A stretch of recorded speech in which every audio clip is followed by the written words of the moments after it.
বন্ধুরা, আজ এই ভিডিওতে আমি 5টি এমন জিনিসের কথা বলতে চলেছি যে 5টি জিনিস যদি আপনি নিজের মধ্যে দেখতে পারেন তাহলে আপনি স্পষ্টভাবে বুঝে যাবেন যে আপনার করা ধ্যান বা প্রার্থনার ফলে আপনার ভিতরে ঈশ্বরের কৃপায় এক বিশাল পরিবর্তন এসেছে এবং যেটা আপনাকে আপনার জীবনের সকল সমস্যা, দুঃখ, কষ্ট ও খারাপ সময় থেকে বের করে এনে এক সুন্দর জীবন দান করবে। এই ধরনের জিনিস একমাত্র তারাই উপলব্ধি করতে পারে যারা ঈশ্বরকে মনের প্রাণে ভালোবাসে এবং তাদের উপরেও ঈশ্বর প্রবল কৃপা করে। তবে যারা এই 5টি জিনিস কখনো উপলব্ধি করেননি তারা কখনোই নিরাশ হবেন না, কারণ ঈশ্বরের নাম ও প্রার্থনা করতে করতে আপনি নিজের মধ্যেও এই বিশেষ জিনিসগুলিকে উপলব্ধি করতে পারবেন। তবে হ্যাঁ, ঈশ্বরের কৃপা অবশ্যই প্রয়োজন এই জিনিসগুলিকে উপলব্ধি করার জন্য। তাহলে চলুন জেনে নেওয়া যাক যে এই 5টি বিশেষ জিনিস কি কি, যা যদি আপনি নিজের জীবনে দেখেন তাহলে বুঝে যাবেন যে এটি ঈশ্বর আপনাকে কৃপা করে দান করেছেন। ভিডিওটি শুরু করার আগে যারা আমার এই চ্যানেলে নতুন তারা অবশ্যই চ্যানেলটিকে সাবস্ক্রাইব করুন এবং ভিডিওটি দেখে যদি ভালো লাগে তাহলে অবশ্যই একটি লাইক করবেন এবং সবাইকে শেয়ার করবেন যাতে তারাও ভিডিওটি দেখে উপকৃত হয়। ভিডিওটি ভালো লাগলে অবশ্যই কমেন্টে জয় শ্রীকৃষ্ণ লিখতে ভুলবেন না। এবার চলুন এক এক করে জেনে নেওয়া যাক যে এই 5টি জিনিস কি কি। বন্ধুরা, হিন্দু শাস্ত্র মতে জীবনের রাগ, ক্ষোভ ও দুঃখ বেদনার থেকে সম্পূর্ণভাবে মুক্তি পাওয়ার একমাত্র রাস্তা হলো পরমাত্মার সঙ্গে সংযোগ স্থাপন করা। যদি আমরা ঈশ্বরের সাথে সংযোগ স্থাপন করতে পারি তাহলে আমরা জগৎ সংসারের সকল মায়া মোহর ঊর্ধ্বে যেতে শুরু করব। অর্থাৎ সামাজিক দুঃখ, কষ্ট বা রাগ, ক্ষোভের মতো বিষয়গুলো তখন খুব তুচ্ছ বলে মনে হতে শুরু করবে, কারণ তখন স্বয়ং পরমাত্মা আমাদেরকে তাদের বিশেষ শক্তি দান করে এবং আমাদের উপরে তাদের কৃপাদৃষ্টি দেন।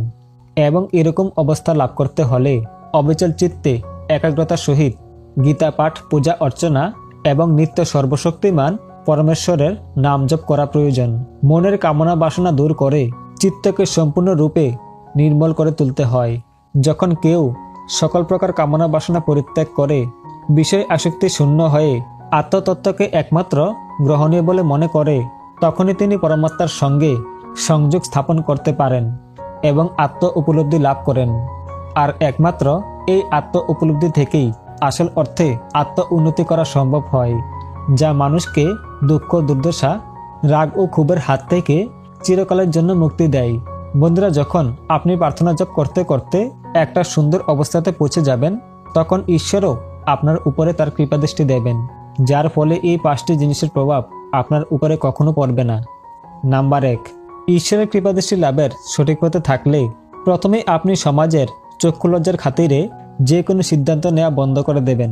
যা সঠিক তাই করবেন। কে কি ভাবলো এইসব তুচ্ছ ব্যাপার কোনো প্রকার দুঃখ, কষ্ট, রাগ, ক্ষোভের কারণ হয়ে দাঁড়াবে না। মানুষের মন জুগিয়ে চলা বন্ধ করে দেবেন। নাম্বার 2, নিদ্রা বা কোনো প্রকার আলস্য আপনাকে কাবু করতে পারবে না। আপনার মন সর্বদা নিরন্তর সর্বশক্তিমান প্রভুর নাম জপ করে যাবে। তাই আপনার শরীরে এক ইতিবাচক শক্তির আবির্ভাব হবে, যার কারণে আপনার সকল কার্য সফল হবে। নাম্বার 3, অযথা বা মেকি হাসি আপনার মুখ থেকে সারা জীবনের জন্য ধুয়ে যাবে। মনের সকল প্রকার সংশয় দূর হয়ে যাবে। ইন্দ্রিয় ভোগ থেকে মুক্ত হয়ে পরম তৃপ্তি লাভ হবে। সেই তৃপ্তির আভা মুখকে আলোকিত করবে। নাম্বার 4, আপনার ভিতরে সমস্ত প্রকার অহংকার বোধ ধ্বংস হয়ে যাবে।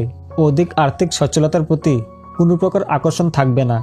সাজ, শৌখিনতা ও আমিষ খাদ্যের প্রতি চরম অনীহা দেখা দেবে। দরিদ্র সেবায় ও পশু পাখির সেবায় আপনার সময় কাটবে। প্রকৃতির প্রতি সকল প্রকার কর্তব্যে মন নিবিষ্ট থাকবে। নাম্বার 5, অবিদ্যাজনিত সকল কামনা বাসনাগুলি বিনাশ ঘটবে। আপনার মন পবিত্র হতে শুরু করবে। সাধু, ঋষি, মুনিদের সঙ্গ লাভ করার জন্য ইচ্ছা জাগবে। আধ্যাত্মিকতা ও পবিত্রতা বৃদ্ধি পাবে। বন্ধুরা, আমাদের জীবনের মূল লক্ষ্য হলো আত্মজ্ঞান লাভ করার মাধ্যমে আমাদের জীবনে আত্ম উন্নতি করা, অর্থাৎ আমাদের আত্মার উন্নতি এবং পরমেশ্বরের পরম সত্যতা উপলব্ধি করে জীবদশায় সর্বব্যাপী ব্রহ্মের সঙ্গে অভেদ উপলব্ধিতে মগ্ন থেকে দেহত্যাগ করার সঙ্গে সঙ্গে ব্রহ্মের সঙ্গে বিলীন হয়ে যাওয়া। তাই এই পৃথিবীর প্রতিটি মানুষেরই উচিত আত্ম অনুসন্ধান করে আত্মজ্ঞান অর্জন করে নিজের আত্ম উন্নতি করা। আপনাদের কাদের কাদের মধ্যে এই 5টি গুণ আছে এবং তারা অবশ্যই কমেন্ট করে জানাবেন। আর কমেন্টে জয় শ্রীকৃষ্ণ হর হর মহাদেব লিখতে ভুলবেন না। এবার চলুন কিছু অনুপ্রেরণামূলক উক্তি শুনে নেওয়া যাক। ইতিবাচক হওয়ার জন্য চিন্তা করার জন্য একই শক্তি লাগে। ইতিবাচক এবং ইতিবাচক জিনিসগুলো ঘটবে তা ভাবতে আপনার শক্তি ব্যবহার করুন। আপনার মন একটি শক্তিশালী জিনিস। যখন আপনি এটিকে ইতিবাচক চিন্তায় পূর্ণ করবেন, আপনার জীবন বদলে যেতে শুরু করবে। আপনি তখনই কোনো জিনিস অর্জন করতে সক্ষম হবেন যখন আপনি কোনো জিনিসের জন্য কঠোর পরিশ্রম করবেন। যখন পাবেন তার অনুভূতি হবে অদ্ভুত। আপনি যখন মানুষের কাছে নিজের ব্যাখ্যা করা বন্ধ করেন এবং কেবল আপনার পক্ষে কাজ করেন, তখনই জীবন সহজ হয়ে যায়। আপনার কাজ আপনার জীবনের একটি বড় অংশ পূরণ করবে এবং সত্যিকারের সন্তুষ্ট হওয়ার একমাত্র উপায় হলো আপনি যা বিশ্বাস করেন তা হলো দুর্দান্ত কাজ, এবং দুর্দান্ত কাজ করার একমাত্র উপায় হলো আপনি যা করেন তা ভালোবাসা। সফলতা কাজের সঙ্গে সংযুক্ত থাকে। সফল লোকেরা চলতে থাকে, তারা ভুল করে কিন্তু তারা ছেড়ে দেয় না। ভাবনা এবং চিন্তার প্রখরতা মানুষের জীবনে এক অলৌকিক পরিবর্তন আনতে পারে। যারা কম চিন্তা ভাবনা করে তারাই অধিক কথা বলে। মানুষ যে কথা চিন্তা করতে লজ্জা করে না তা প্রকাশ করতেও লজ্জা পাওয়া উচিত নয়। যে ব্যক্তির মহৎ চিন্তা ভাবনায় হলেও নিত্যদিনের সাথী, সে কখনোই নিঃসঙ্গতায় ভোগে না। দিনের শেষে যে বিষয়টি গুরুত্বপূর্ণ তা হলো আপনার প্রিয়জনেরা ভালো আছেন।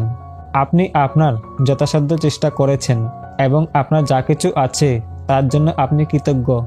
শুরুতে কিছু ব্যর্থতা থাকতে পারে, সেটা খুবই স্বাভাবিক।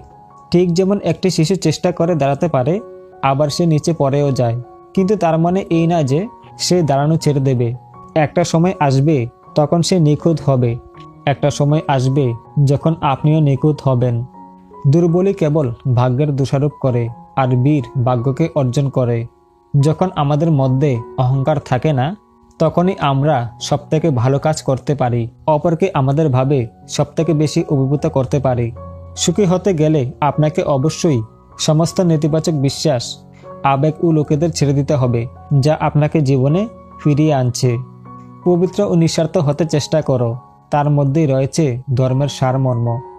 জগতে মায়ের স্থান সকলের উপরে, কারণ মাতৃভাবেই সবচেয়ে বেশি নিঃস্বার্থপরতা শিক্ষা ও প্রয়োগ করা হয়।